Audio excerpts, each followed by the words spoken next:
قال فوزي القبع رئيس الجامعة المغربية لكرة القدم اليوم الخميس إن المونديال المشترك بين المغرب وإسبانيا والبرتغال سيكون فريدا من نوعه. وأكد القبع في تصريحات لراديو مارس أن الجميع يثق في قدرات المغرب التنظيمية لإنجاح هذا العرس العالمي. وأضاف رئيس الجامعة الملكية المغربية لكرة القدم إن صاحب الجلالة الملك محمد السادس يقف خلف هذا الملف وهيأ له ضمانات نجاح.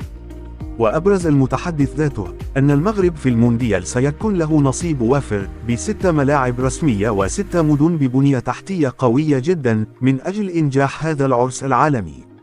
وأوضح ذات المتحدث أن مسألة تقسيم الملاعب ستحسم بعد أسبوعين وحق المغرب محفوظ وسيبهر الجميع تنظيميا.